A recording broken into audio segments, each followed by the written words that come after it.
तो dear student, आपका welcome है आपसे पीसीएम में। तो आज हमने नया चैप्टर स्टार्ट किया है जिसका नाम है जीव जनन कैसे करते हैं। जो छठवां चैप्टर है उसको हमने स्किप किया है, उसको आगे कराएंगे, ठीक है। तो चैप्टर नंबर 7 है आपका बायोलॉजी का, जिसका नाम है जीव जनन कैसे करते हैं, ठीक है। इसमें आप सबसे पहले हेडिंग लगाएं प्रजनन क्या होता है। क्या हेडिंग लगाएं? प्रजनन। इसको बोलते हैं, इंग्लिश में बोलते हैं रिप्रोडक्शन। क्या बोलते हैं? रिप्रोडक्शन। रिप्रोडक्शन, ठीक है, रिप्रोडक्शन। प्रजनन क्या होता है तो हम बात करें प्रिय विद्यार्थियों। तो प्रजनन क्या होता है? प्रजनन एक प्रक्रिया है। क्या है? एक प्रक्रिया है जिसके तहत माता पिता संतान की उत्पत्ति करते हैं, ठीक है। तो हम लिखेंगे, क्या लिखोगे आप? प्रजनन एक प्रक्रिया है। प्रजनन एक प्रक्रिया है जिसके तहत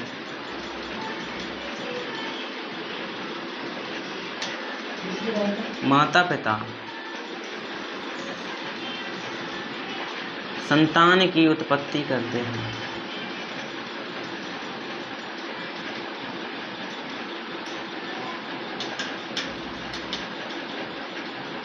ठीक है। प्रजनन एक प्रक्रिया है जिसके तहत माता पिता संतान की उत्पत्ति करते हैं। आप लिख देना प्रजनन कहलाता है, ठीक है। प्रजनन कहलाता है, ठीक है। और जो आपका प्रजनन है, प्रजनन सभी जीवों में होता है, लेकिन इसकी जो प्रक्रिया है, प्रोसेस है, वह अलग अलग है, ठीक है। तो प्रजनन की बात करें, जो आपका प्रजनन है वह 2 प्रकार का होता है। जो आपका प्रजनन है वह कितने प्रकार का होता है? 2 प्रकार का होता है। हाँ, जो आपका प्रजनन है वह 2 प्रकार का होता है, ठीक है। एक होता है आपका लैंगिक प्रजनन। क्या होता है? लैंगिक प्रजनन। और दूसरा है आपका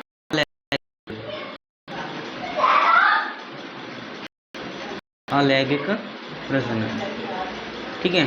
तो पेपर में इंपॉर्टेंट है, पेपर में क्वेश्चन बनता है लैंगिक और अलैंगिक प्रजनन में क्या लिखिए? डिफरेंस लिखिए, अंतर लिखिए, ठीक है।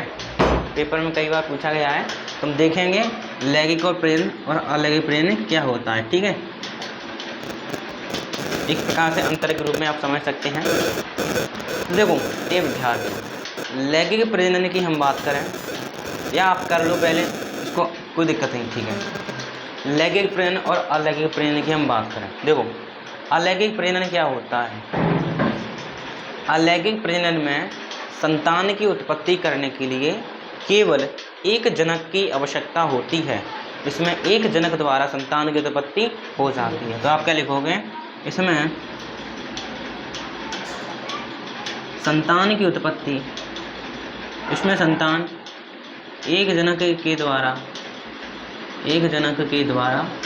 उत्पन्न होती है, उत्पन्न होती है, ठीक है। इसमें संतान उत्पन्न होती है वह एक जनक के द्वारा ही हो जाती है। तो इसमें संतान की उत्पत्ति, इसमें संतान एक जनक के द्वारा उत्पन्न होती है। इसमें हम बात करें इस वाले में, अब हम लैंगिक प्रजनन की बात करें। अलैंगिक प्रजनन में संतान की उत्पत्ति के लिए केवल एक जनक की आवश्यकता होती है। जो आपका लैंगिक प्रजनन है, इसमें संतान की उत्पत्ति के लिए 2 जनकों की आवश्यकता होती है। तो आप क्या लिखोगे? इसमें संतान की उत्पत्ति के लिए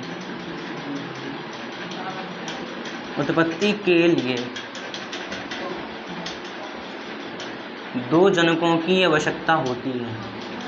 2 जनकों की आवश्यकता होती है, ठीक है, ठीक है। और देखें दूसरे पॉइंट की बात हम बात करें, जो आपका लैंगिक और अलैंगिक प्रजनन है, ठीक है। आपके अलैंगिक प्रजनन की हम बात करें, फिर इसकी बात करेंगे। अलैंगिक प्रजनन में जो संतान उत्पन्न हुई है वह पूर्णतः जनक के समान होती है। ठीक है, जिसने संतान को जन्म दिया है, इसमें एक ही जनक होता है जो संतान को जन्म दे देता है। जो संतान है पूर्णतः अपने जनक के समान होती है। तो आप क्या लिखोगे इसमें, संतान जनक के समान होती है।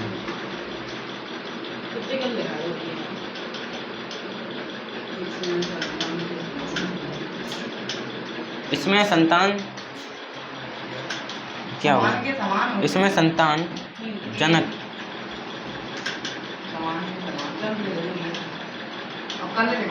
इसमें संतान जनक के समान होती है। ठीक है, इसमें हम बात करें जो संतान है जनक से अलग, जनकों से अलग अलग होती है। ठीक है, इसमें संतान इसमें चाइल्ड होते हैं जनकों से अलग होती है। इसमें संतान जनकों से अलग होती है।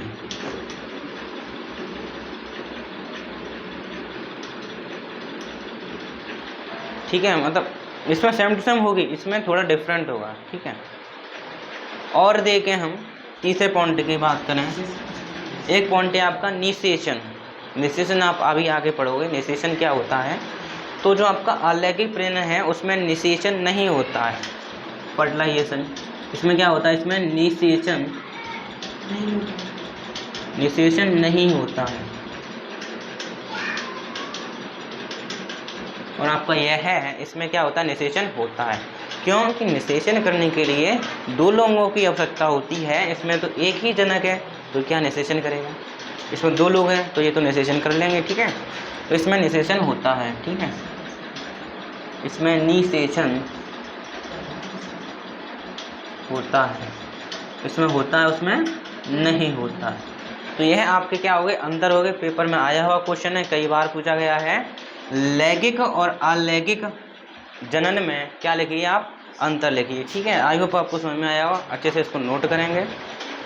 अब हम देखेंगे मानव में प्रजनन, रिप्रोडक्शन इन ह्यूमन। मानव में प्रजनन, ठीक है, ठीक है। मानव, अब मैं बात करूं जो मानव हैं उनमें कैसा प्रजनन होता है, लैंगिक होता है कि अलैंगिक होता है, कौन सा होता है, लैंगिक होता है। ठीक है, तो आप इसमें लिखोगे मानव में लैंगिक प्रकार का प्रजनन होता है, लैंगिक प्रकार का प्रजनन होता है।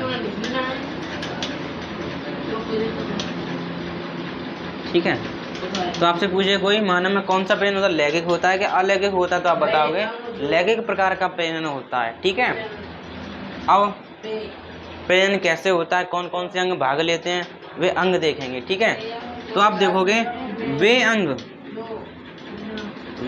अंग जो आपके प्रजनन में भाग लेंगे प्रजनन अंग कहलाएंगे। तो आप क्या लिखो, वे अंग जो प्रजनन में भाग लेते हैं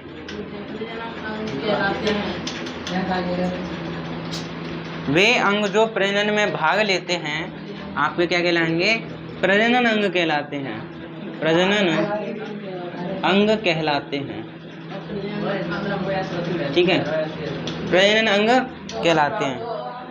और जो आपके प्रजनन अंग हैं, ठीक है, जो प्रजनन अंग हैं वह दो प्रकार के होते हैं। कैसे होते हैं, दो होते हैं। ठीक है, एक होते हैं प्राथमिक अंग और दूसरे आपके द्वितीयक अंग। ठीक है, द्वितीयक अंग। तो मानव की बात करें, जैसे मानव में नर और मादा दोनों सम्मिलित हैं। ठीक है, तो मानव में लैंगिक प्रकार का प्रजनन होता है। वे अंग जो प्रजनन में भाग लेंगे, पार्टिसिपेट करेंगे प्रजनन में, क्या कहलाएंगे, आपके प्रजनन अंग कहलाएंगे। और जो प्रजनन अंग हैं वह दो प्रकार के होते हैं, प्राथमिक अंग और द्वितीयक अंग, प्राइमरी ऑर्गन और सेकेंडरी ऑर्गन। ठीक है, जो प्राथमिक अंग हैं वह नर और मादा दोनों में अलग अलग होते हैं, यानी फीमेल में अलग होगा, मेल में अलग होगा। ठीक है, तो बात करें प्राथमिक अंग की, तो जो आपकी नर है, नर तो समझ रहे हो, मेल। नर में प्रजनन अंग आपके कौन से होता है, नर में प्रजनन अंग है जिसका नाम क्या है, वृषण। क्या है, वृषण। है।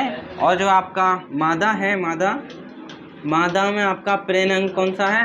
प्राथमिक अंग कौन सा है? उसका नाम है अंडाशय। क्या है? अंडाशय। इसको बोलते हैं टेस्टिस, इसको बोलते हैं ओवरी। ठीक है, ये क्या है? प्राथमिक अंग है। नर का प्राथमिक अंग है वृषण और मादा का प्राथमिक अंग है आपका अंडाशय। ठीक है, द्वितीय अंग क्या होते हैं?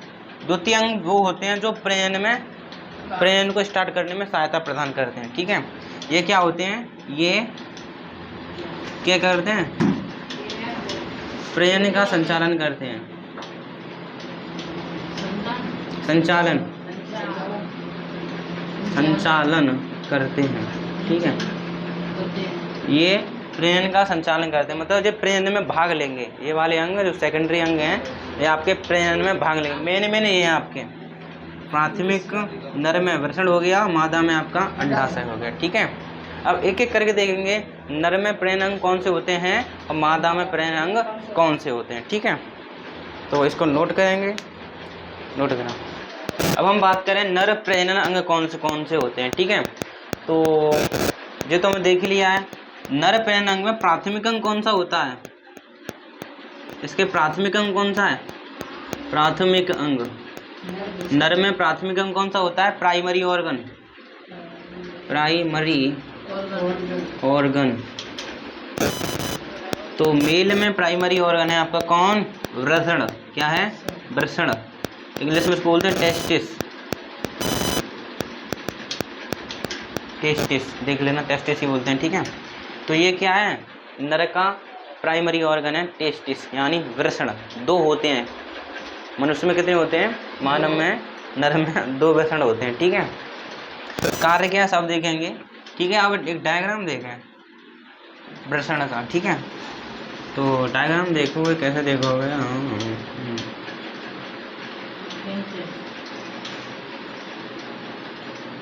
ठीक है,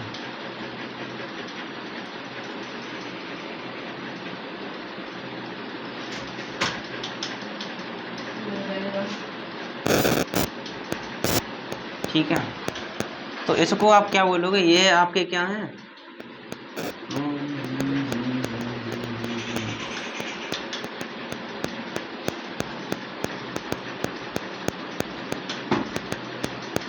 ठीक है, तो ये दोनों साइड नर में 2 वृषण होते हैं। ठीक है, तो एक साइड के नाम लिख दे रहे हैं। ये आपके क्या है? वृषण। क्या है? वृषण। और इसके ऊपर क्या है? अधिवृषण। क्या है? अधिवृषण। अधिवृषण। और ये नलिका है। क्या है? नलिका। इसको बोलते हैं शुक्र नलिका। क्या बोलते हैं? शुक्र नलिका। ठीक है, ये शुक्र नलिका है आपकी। और यहाँ पर होते हैं आपके क्या? शुक्राशय होती है। यहाँ पर आपकी क्या होती है? शुक्राशय। शुक्राशय। ठीक है, शुक्र नलिका। ठीक है। तो प्राथमिक अंग आपका क्या हो गया? वृषण हो गया।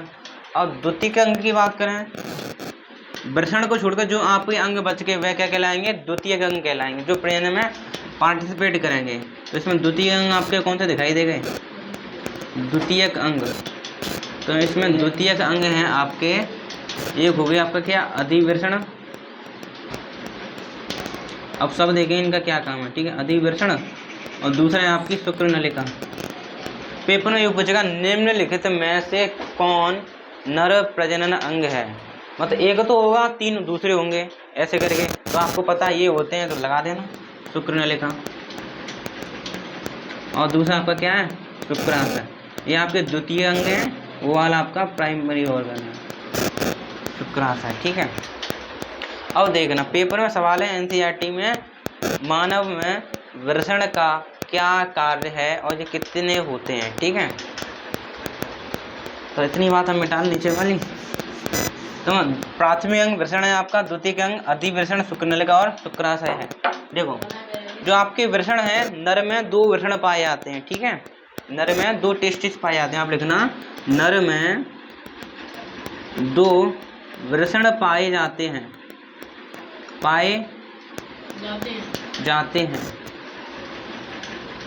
नर में 2 वृषण पाए जाते हैं, जिनका प्रमुख कार्य जिनका प्रमुख कार्य जिनका प्रमुख कार्य क्या है, मेन वर्क, मेन फंक्शन, जिनका प्रमुख कार्य क्या है, पहला है शुक्राणु का निर्माण, क्या करना, शुक्राणु का निर्माण, स्पर्म फॉर्मेशन, शुक्राणु का निर्माण क्या है, शुक्राणु का निर्माण करना। दूसरा है लिंग हार्मोन का निर्माण, लिंग हार्मोन का निर्माण, ठीक है। तो नर में 2 वृषण पाए जाते हैं जो क्या करते हैं, जिनका प्रमुख कार्य है शुक्राणु का निर्माण करना और लिंग हार्मोन का निर्माण करना, ठीक है। वृषण ने क्या किया, मेन कार्य इसका क्या है, शुक्राणु का निर्माण करना। अब वृषण ने क्या किया, शुक्राणु का तो निर्माण कर दिया, यह शुक्राणु, इस शुक्र नलिका दिखाई दे रही है, तो पहले तो इसमें जाएंगे, इससे जो शुक्राणु है शुक्र नलिका द्वारा इस शुक्राशय में क्या हो जाएंगे, एकत्रित हो जाएंगे लंबे समय के लिए, जब जरूरत होगी तो यहाँ से ये निकल जाएंगे, ठीक है। तो जिनका प्रमुख कार्य क्या है, शुक्राणु का निर्माण करना और लिंग हार्मोन का निर्माण करना, ठीक है। तो आप लिख सकते हो लंबे समय के लिए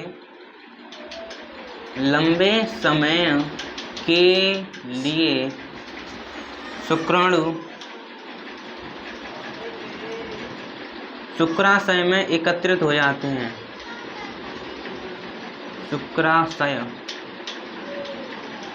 लंबे समय के लिए शुक्राणु शुक्राशय में एकत्रित हो जाते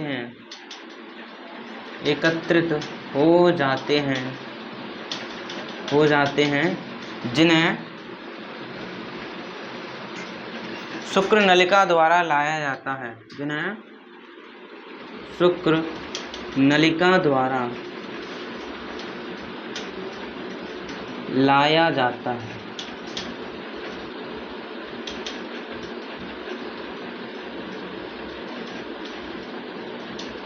जिन्हें शुक्र नलिका द्वारा लाया जाता है, ठीक है। तो आपके नर पेन अंग में हमने देखा प्राइमरी ऑर्गन आपका वृषण है और द्वितीयक अंग आपका कौन है, अधिवेशन, शुक्र नलिका और शुक्राशय, ठीक है। और ने बात करें तो आपके नर पेन अंग में 2 ग्रंथि और पाई जाती हैं, जो नीचे चैप्टर है उसका भाग था। 2 ग्रंथि पाई जाती हैं, एक होती है इसमें प्रोस्टेट ग्रंथि और दूसरी आपकी काउपर ग्रंथि। प्रोस्टेट ग्रंथि क्या करती है, जो आपका स्पर्म है, जो शुक्राणु है, इसकी रक्षा करती है, और दूसरी है काउपर ग्रंथि, वह एक द्रव्य का श्रावण करती है लिंग के समय, ठीक है।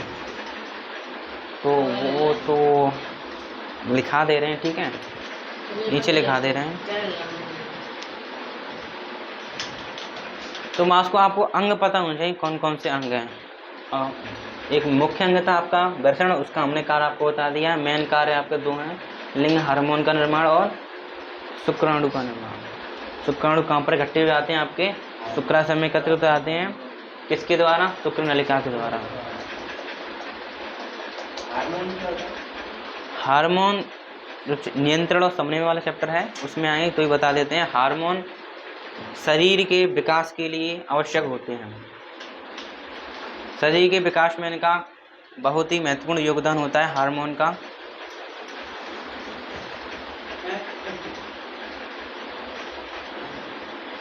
हार्मोन ही पढ़ोगे तो हम लिख लो।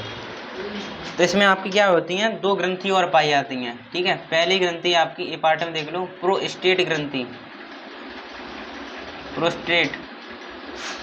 प्रोस्टेट ग्रंथि, ठीक है, जो क्या करती है, जो आपका स्पर्म है, जो शुक्राणु है, उसकी क्या करती है, रक्षा करती है। आप लिखोगे यह क्या करती है, शुक्राणु की रक्षा करती है, स्पर्म प्रोटेक्शन,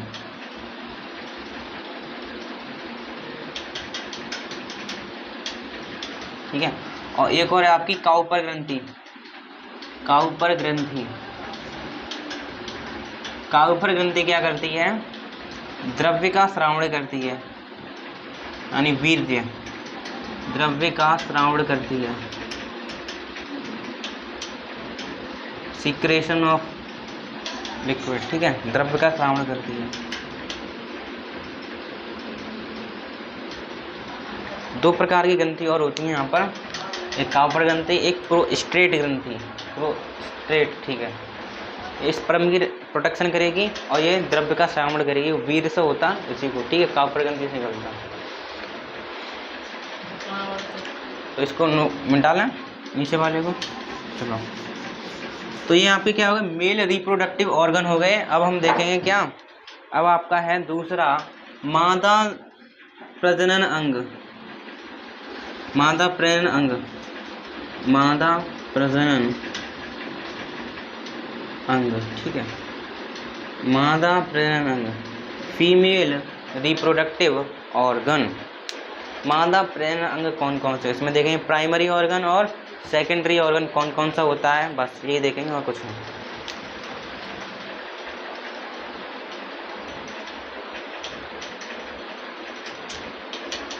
ठीक है,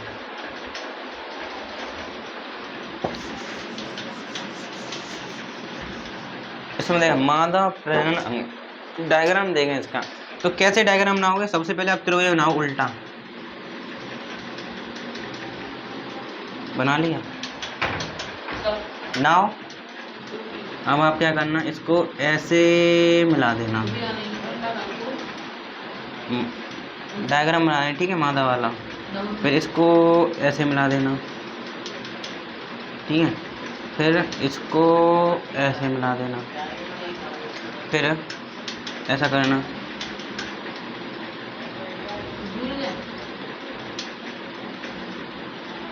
ठीक है, फिर इसको ऐसा कर देना,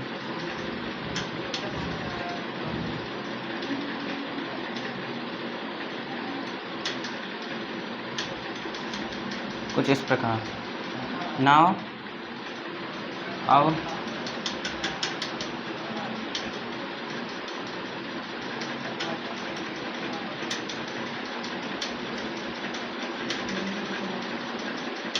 ठीक है, अब यहाँ पर आपकी नली होंगी,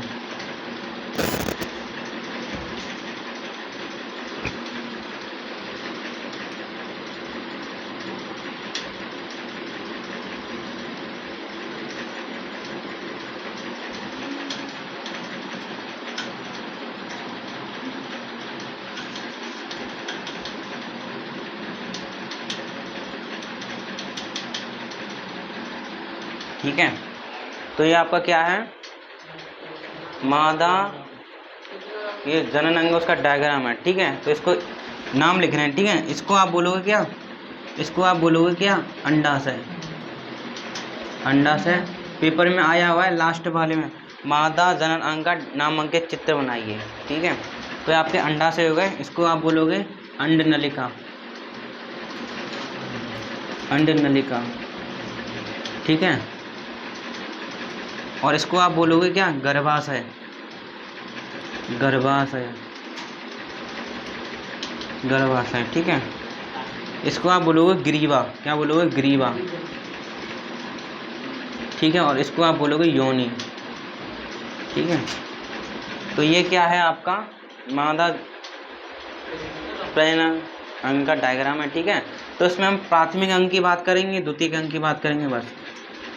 प्राथमिक अंग कौन सा होता है मादा का, आपका अंडाशय, क्या होता है, ओवरी।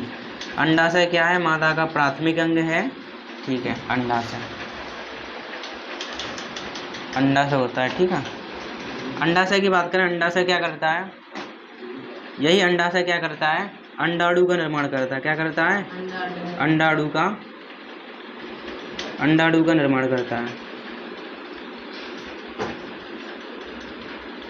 अंडाणु का निर्माण करता है और लिंग हार्मोन का निर्माण करता है, ठीक है।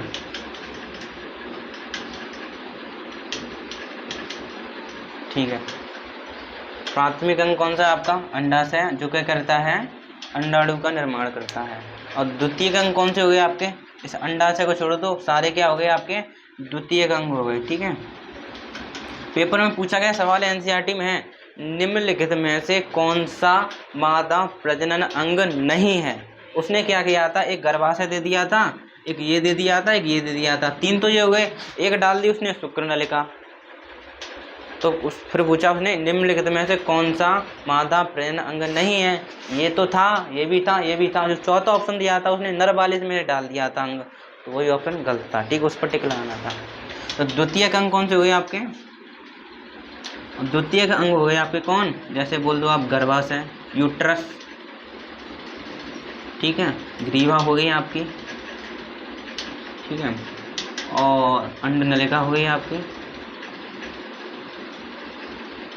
और लास्ट में हो गई आपकी यौन। ठीक है, तो ये सेकेंडरी ऑर्गन है और ये आपका प्राइमरी ऑर्गन है।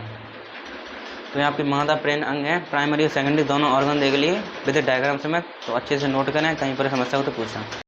अब हम देखें निषेचन क्या होता है। देखो निषेचन क्या होता है, यह एक प्रक्रिया है जिसमें शुक्राणु और अंडाणु मिलकर युग्मक का निर्माण करते हैं, आपका निषेचन कहलाता है। ठीक है, ये शुक्राणु कहाँ से मिलेंगे आपके, कहाँ से मिलेंगे, ये मिलेंगे नर से। कहाँ से आएंगे, नर से। और मादा देगी क्या, आपके अंडाणु।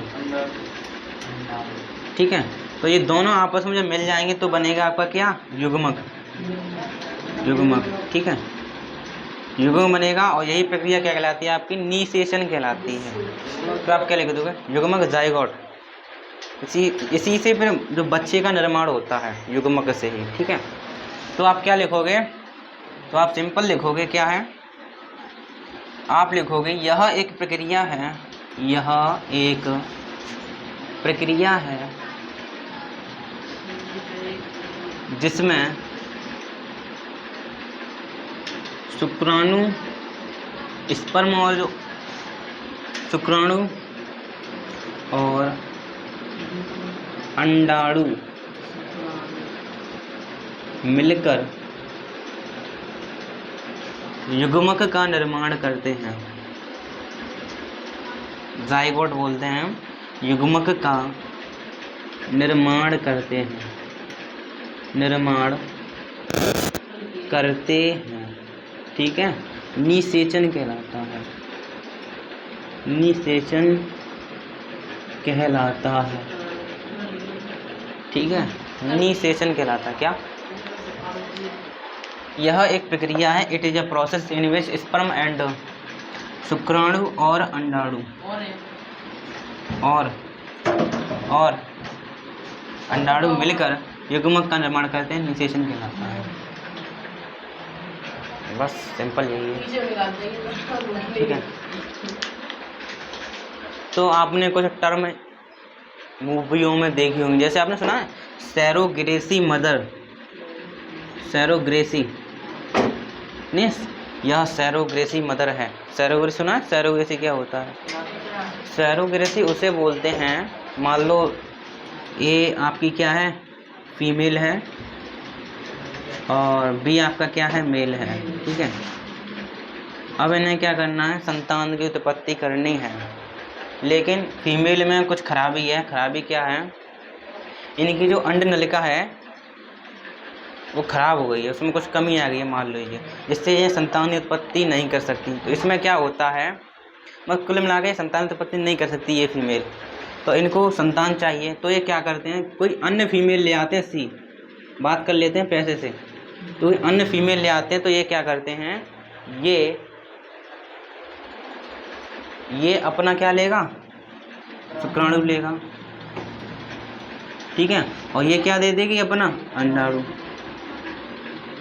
ठीक है, तो दोनों का आपस में मिल जाए, क्या बने, निषेचन बन जाएगा।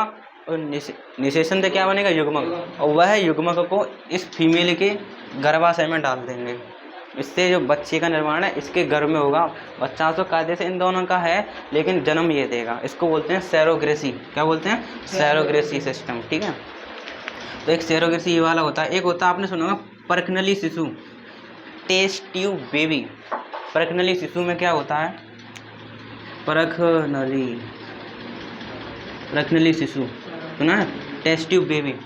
तो इसमें क्या होता है, इसमें ये होता है, जो फीमेल है उसका अंडाणु ले लेंगे उसकी अंडरनलिका काम नहीं करती इस वाले में, उस वाले में ठीक है।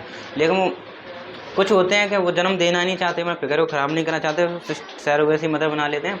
इसमें क्या होता है, जो फीमेल है आपकी बी, ये क्या आपकी फीमेल है, बी आपका कोई मेल है, तो इसकी अंडरनलिका ख़राब हो गई है, मतलब इसमें निषेचन नहीं हो पा रहा है इसके अंदर।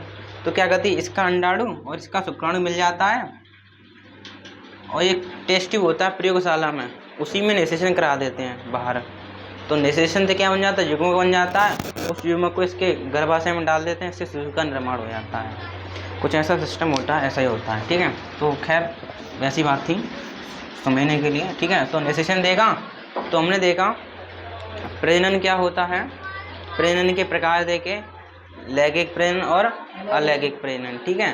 फिर हमने देखा मानव में प्रजनन कैसा होता है, लैंगिक प्रकार का प्रजनन होता है, और फिर हमने देखे नर में प्रजनन अंग देखे और मादा में प्रजनन अंग देखे। फिर हमने देखा निषेचन क्या होता है, ठीक है। तो अब आप हेडिंग लगाओ, पौधों में प्रजनन अंग, पौधों में प्रजनन, पौधों में प्रजनन अंग। पौधों में कौन से प्रजनन अंग हैं, पौधों में प्रजनन अंग,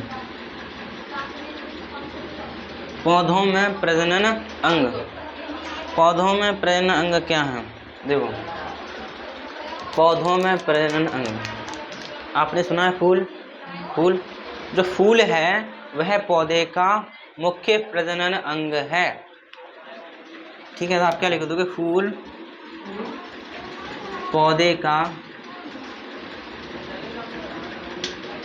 मुख्य प्रजनन अंग है, मुख्य प्रजनन अंग है, ठीक है।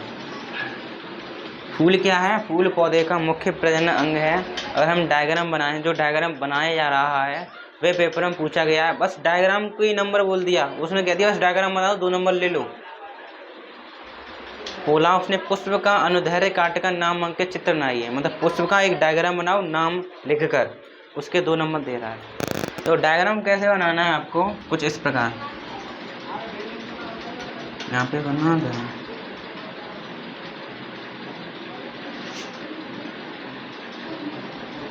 ठीक है, इस प्रकार डायग्राम बनाना।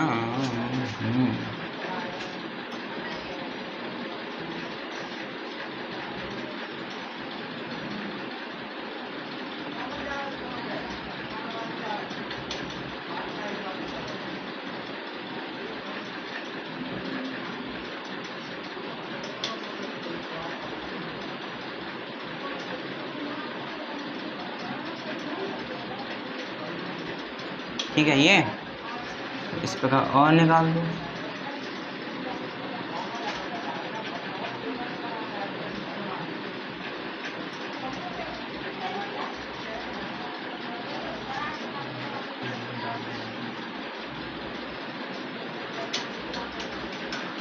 ये और बना दो,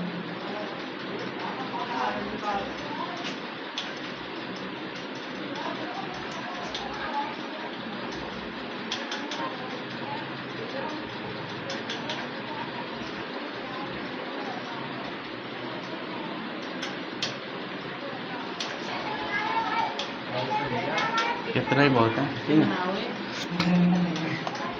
यहाँ पर पत्तियाँ लगा दो,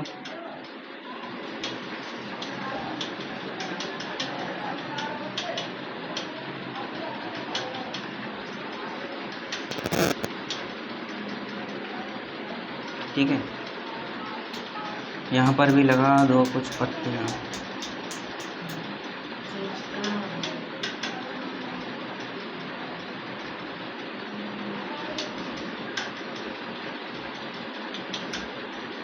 ठीक है। ये आपका क्या है, पुष्प का डायग्राम है। अब इसमें देखना क्या क्या भाग है, इस वाले पार्ट पे आओ, इस वाले को देख लो, ये दिखाई दे रहा है, देखो मैंने लिखा पौधों में प्रजनन अंग, तो फूल पौधे का मुख्य प्रजनन अंग है। फूल में ही आपके दोनों लोग होंगे, एक नर भी होगा एक मादा भी होगी, फूल में दोनों के दोनों होंगे, आपको नर भी होगी मादा भी होगी, ठीक है। तो नर की बात करते हैं, जो आपको ऊपर वाला सिस्टम दिखाई दे रहा है, ये थोड़ा किताब है चौकुटा सा होता है, इस प्रकार होता है, हाँ ठीक है।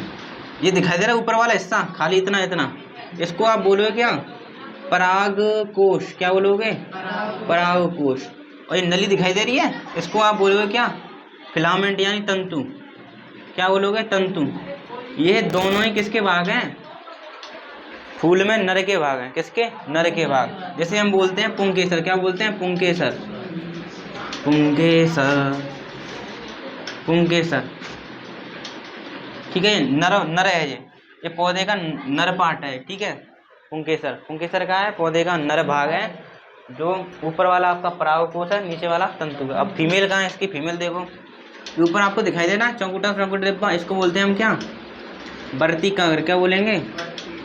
वर्तिकाग्र।